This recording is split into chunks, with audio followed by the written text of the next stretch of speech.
YouTube channel. আশা করছি তোমরা সবাই খুব ভালো আছো। তো চলে আসলাম আজকে আরও একটা নতুন ব্লগ নিয়ে। এখন বাজে দুপুর 2:30। তো আজকের ব্লগটা এখন থেকে শুরু করছি।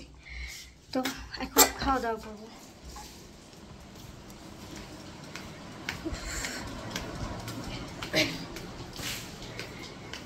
সকালবেলায় সকালবেলায় না, দুপুরবেলায় গেছে দীপ্ত আজকে। ওর যেদিন ফিল্ডে কাজ থাকে সেদিন ও একটু আরাম করে যায় আর কি। মানে না, ফিল্ডে কাজ থাকলে আরাম করে যায় বললে ভুল হবে। কোনো দিন সকাল 8টায় বেরিয়ে যায়, বাট আজকে একটু দেরি করে গেছিলো। তো সকাল থেকে সেরকম কিচ্ছু খাইনি। আর আজকে রান্না করতেও দেরি হয়েছে। আমি আজকে রান্নাঘরে ঢুকেছি কটায়, 12টার সময় রান্নাঘরে ঢুকেছি। দীপ্ত 12টার সময় গেল, ও যাওয়ার পরে আমি রান্নাঘরে ঢুকেছি। তো আজকে মাছ রান্না করেছি, এটার প্রত্যেক দিনের তরকারি, তার সাথে টমেটো মাখা আর আলু কচুর ঝোল করেছি। সেটা নিরামিষ, সেটা মায়ের জন্য, ওখান থেকে আমি একটু খেয়ে নেব। আজকে শনিবার বলে মা নিরামিষ খাবে না অন্য কিছু আছে বললো, আমার খেয়াল নেই। তো চলো আগে খেয়ে নিই, তারপর তোমাদের সাথে কথা বলছি। এখানে আলু কচুর ঝোল করেছিলাম আজকে। তো শাশুড়ি মা খেয়ে বলছিল বেশ ভালোই লাগলো তো খেতে, এর আগে কখনো খাইনি। আমি শুনে একটু অবাক হলাম যে আলু কচুর ঝোল খাওনি। বললো যে না, কচুটা শাশুড়ি মা রান্না করে পালং শাকের মধ্যে দিয়ে, পুঁই শাকের মধ্যে দিয়ে, মানে এই সবের মধ্যে দিয়ে রান্না করে, ঘেটে একদম ঘন্ট করে ফেলে, আর না হলে সেদ্ধ। তো আমি বললাম না, আমাদের বাড়িতে ওই বাড়িতে কচু আনলে ওই কচু সেদ্ধ হয়, খুব কম হয়, বাট ওই কচুর ঝোলই করা হয়। তো জাস্ট কটা দিন সকালবেলার রান্নাটা শাশুড়ি মা সামলেছে, তারপর থেকে আমাকে আবার সামলাতে হয়। কারণ শাশুড়ি মা প্রত্যেক দিনই বলতে পারো ওই দুপুরবেলায় হোক বিকেলবেলায় হোক, মানে কোনো দিন 2 টাইমই বাজারে যায়, কিছু না কিছু কাজ থাকে আর কি। তো সেই কারণে মাঝে মধ্যে দুবেলার রান্নাটা আমাকে সামলাতে হয়। সেদিন আমার একটু চাপ হয়ে যায়, কারণ 3 বেলার রান্না সামলে সব কাজ করে তারপরে আবার এডিট করা, সেদিন আমি একটু আরাম পাই না। এখনও প্রায় অনেক কটা ভিডিওই গ্যালারিতে পড়ে রয়েছে। বিশেষ করে ওই দীঘার যে ভিডিওটা গেছিলাম কিছুদিন আগে, ওই বড় ভিডিওটা এখনও কিছুটা হয়েছে, কিছুটা বাকি আছে এডিট। ওই ভিডিওটা তো এডিট করে আমাদের যে ট্রাভেল ব্লগের চ্যানেল আছে ওইটাতে আপলোড করব, দেখো খুব ভালো লাগবে। তো এখন আমি দুপুরবেলা একটু ঘুমিয়েছিলাম, ঘুম থেকে উঠে মানে রেস্ট নিয়ে এখন দীপ্তর জামা কাপড়গুলো গোছাচ্ছি, কারণ ওকে অফিসের কাজে বাইরে যেতে হবে। আর সেটা খুব তাড়াতাড়ি, মানে কালকেই ও যাবে বললো। তো সেই কারণে আমাকে ফোন করে বললো যে কালকে যাওয়ার ডেট হয়েছে, তুমি জামা কাপড়গুলো যা যা নিয়ে যাব সেগুলো একটু ভাঁজ করে রেখো, আমি গিয়ে দেখে নেব, তাহলে আমার সুবিধা হবে। চলো এখন একটু চা করে আসি। বাবারও ফিজিওথেরাপিস্ট এসে ও বাবাকে ফিজিওথেরাপি করাচ্ছে। সন্ধ্যাবেলায় চা আমারও খেতে ইচ্ছে করছে, তাই ভাবলাম 1 কাপ আমি আমার জন্য বানাই আর 1 কাপ ওনার জন্য বানাই। আর আমি যে চাটা দিয়ে লাল চা বানাই সেই চাটা তো আমার বাড়িতে ওই ডোমকল থেকে নিয়ে আসা।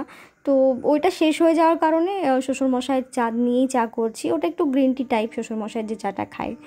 আর তোমাদের চামচটা দেখলাম, সেটা নোটিস করেছিলে? কি সুন্দর চামচটার, অনেকটা ভারী। মানে কিছু কিছু জিনিস আছে না, দেখলেই মানে মন ভালো হয়ে যায়। নাও চাটা খেয়ে নাও, দিয়ে আবার চাটা খেয়ে নাও। তো ফ্রেশ হয়ে আমরা এখন একটু বেরোবো। এই যে দেখলে এক্ষুনি হাসছিল, যেই ক্যামেরাটা ওর দিকে ঘুরিয়েছি হোমনি ব্যাস আর হাসি না। তো ওকে আমাকে না মাঝে মধ্যে জাগাতে হয়, ওঠো ওঠো, ক্যামেরা অন করেছি, কথা বলো, কিছু রিয়াকশান দাও। মানে ক্যামেরার সামনে যদি কোনো রিয়াক্ট না করে, হ্যাঁ মানে হাদলার মতো দাঁড়িয়ে থাকে, দেখতে ভালো লাগে বলো? আর ওই যে রিয়াকশান দিতে বললেই এরকম, সেই কারণে আমি ইচ্ছা করে ছেড়ে দিয়েছি যে নাও তুমি যেরকম করবে আমি সেরকম করেই ছেড়ে দেবো। বাট এইগুলো একটু খুনসুটি, এগুলোকেও সিরিয়াস নেবে না, ব্যাস এটাই মজা করে। মানে এরকমটা আমাদের মধ্যে হামেশাই হয়ে থাকে, এটা ক্যাজুয়াল ব্যাপার হয়ে গেছে এখন আমাদের মধ্যে। তো আমি আর দীপ্ত এসেছিলাম ট্রেন্ডসে। কবে থেকে ওকে বলছিলাম যে চলো ট্রেন্ডসে যাই, একটা 1 পিস নেব। যে 1 পিসটা এর আগে আমি পরেছিলাম, তোমরা অনেকেই জিজ্ঞেস করেছো যে এই 1 পিসটা আমি কোথা থেকে নিয়েছি। তো এই 1 পিসটা যেটা দেখতে পাচ্ছ ছবিতে, আমার ট্রেন্ডস থেকে নেওয়া। আর এই যে এর মাথায় যে কী ভূত চেপেছে কে জানে, যদি আমি এখন আমার ভিডিও করতে বলি, উনি আমার ভিডিও একটুখানি করবেন, তারপরে ওনার ফেস দেখাচ্ছে। মানে ওটা ভিডিওটা করার পর আমাকে বলছে যে দেখো ভিডিওটা কি করেছি আমি। তখন আমি রাস্তায় ছিলাম, আমি না বুঝতে পারি না, আমি বললাম বাড়ি গিয়ে দেখবো। তো এডিট করার সময় দেখেই যে উনি এইরকম কাণ্ড করেছেন, মানে আমি আমাকে দেখাতে বলছি, উল্টে উনি ওনার ফেস দেখাচ্ছে। তো সেটা ঠিক আছে, ও ক্যামেরার সামনে যত ইজি হবে তত আমার সুবিধা আর কি। তো এখানে গিয়ে জিন্স পছন্দ হয়েছিল, এটা বেশ সুন্দর লাগছে না, স্ক্র্যাচওয়ালা, বাট না ওনার একদম পছন্দ না, এসব একদমই নেওয়া যাবে না। তো আমি অ্যাকচুয়ালি এসেছিলাম তো 1 পিস নিতে। তো এই 1 পিসটা দেখে পছন্দ হলো, ম্যানিকুইনকে যেটা পরানো রয়েছে ওই জামাটা, আর তার সাথে এই ব্ল্যাকটা নিয়েছিলাম দুটো ট্রায়াল দিয়ে দেখার জন্য। দুটোর মধ্যে যে কোনো একটা নেওয়ার কথা হলো। তো ব্ল্যাকটা খুব একটা খারাপ লাগছে না, কিন্তু পরে না অতটা কমফোর্টেবল লাগছে না। দীপ্ত বললো একটু কেমন কেমন লাগছে, নিও না, একটা ধপি ধপি টাইপের লাগছে। না করলেও ভালো লাগছে না, ঢোপি টাইপের লাগছে এটা। তো আবার ওটা নিয়ে অত দেখার কি আছে, পছন্দ নয় যখন না অত নাড়াতে হবে না, যাও। ব্ল্যাকটা আর তার সাথে এই জামাটা ম্যানিকুইনকে পরানো ছিল, এটা ট্রাই করেছিলাম। তো এই জামাটা বেশ মানে আমার তো খুব পছন্দ হয়েছে, একদম ফিটিংসও হয়েছে। মানে কিছু কিছু জামা পরে মনে হয় যে স্পেশালি আমার জন্য বানানো হয়েছে, এত সুন্দর লাগছিল মানে, আর এত নরম, ভীষণই কমফোর্টেবল। আমি সবসময় দেখি যে জামাটা পরে আমাকে ভালো লাগছে, আমি কমফোর্টেবল, আমি সেই টাইপের ড্রেসগুলোই পরি, মানে দেখানোর জন্য আমি সেরম কিছু পরি না। আর এই যে আমার বরটার মুখের অবস্থা দেখো, মুখটা ওর বুক শুকিয়ে গেছে, বুক ধুক ধুক করছিল জামার দাম শুনে। অ্যাকচুয়ালি দীপ তো খুব একটা বেশি টাকা দামের জামা কাপড় কেনে না, মানে কেনে না বললেও ভুল হবে না। ওর যেগুলো কেনে বিশেষ করে চশমা, পেন, মানে যেগুলো ওর পছন্দের সেগুলো একটু ব্র্যান্ডেডই কেনে। ওর চশমা যেটা কিনেছে সেটার দাম 8,000 টাকা। তো কিন্তু জামা কাপড়ের দিক থেকে ও একদমই ওর কোনো ইয়ে নেই, ওকে 200 টাকা 100 টাকা দামের গেঞ্জি দিলেও পরে চলে আসবে। আমিও ওই রকম না যে আমাকে এত টাকা দামের জামা কিনতে হবে। অ্যাকচুয়ালি আমার চোখে যেটা ভালো লাগে সেটা 100 টাকা হোক বা 1000 টাকা, আমি সেটা নিয়ে নিই, এটাই হচ্ছে আমার ব্যাপার। তো পরে আসলাম কালীবাড়িতে একটু মাকে দর্শন করার জন্য।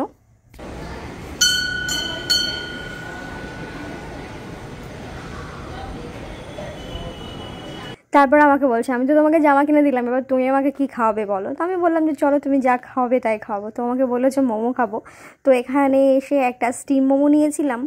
মোমোটা আজকে খুব একটা ভালো লাগেনি, মাঝে মধ্যে মোমো এখান থেকেই খাই। এর আগের দিন তোমরা যেন বলছিলে কোথাকার মোমো খেতে, তোমরা একটু কমেন্টে জানিয়ে তো উলুবেড়ির কোথায় মোমো ভালো পাওয়া যায়। তো মোমো খাওয়ার পর আবার ইচ্ছে হলো ফালুদা খাওয়ার জন্য, ওখানেই ফালুদা ছিল, কিন্তু এই ফালুদাটা একদমই ভালো ছিল না। মুম্বাই যে ফালুদাটা খেয়েছিলাম ওটা দারুণ ছিল। তো এইটা মানে তার কাছে কিছুই না, বাট 50 টাকা নিয়েছে, টাকাটা তো ওসুল করতে হবে, ফেলে দিয়ে নষ্ট করলে তো হবে না। তো ওটা খেয়েছি। তারপরে জিলিপি কিনতে গেছিলাম। যেদিন খাওয়া দাওয়ার বিষয় হয়, বিশেষ করে যেদিন বাইরে যাওয়া হয়, দেখবে সেই খেতে ইচ্ছে করে বিভিন্ন টাইপের। তারপর বাড়ির জন্য নেওয়ার ছিল মুড়ি, তো 2 কেজি মুড়ি নিয়ে এই যে বাইকে করে এখন যাচ্ছি বাড়ি।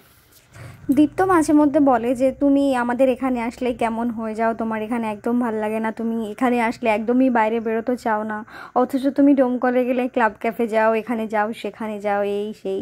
তো মাঝে মধ্যে ও একটু অভিমান করে রাগ করে না, একটু অভিমান করেই ধরো বলে। এবার ব্যাপারটা হচ্ছে কি বলো তো, ওখানে বাইরে গেলে আমার কোনো টেনশন থাকে না একটা, যে রান্নার বিষয়টা রাত্রে, যে আমি বাইরে যাব, বাইরে থেকে এসে আমাকে আবার রান্না করতে হবে, এই বিষয়টা টেনশন থাকে না। কিন্তু এখানে আমি যখনই বাইরে যাই না কেন, যত রাত্রি হোক না কেন, মোটামুটি 8টা না 9টা, বাড়ি আস্তে আস্তে 9টা 9:30 তো বেজেই যায়। তো তারপরেও মানে বাইরের থেকে এসে বাড়িতে আবার রাত্রের জন্য রান্না করতে হয়, তো সেটা আমার কাছে খুব চাপের ব্যাপার।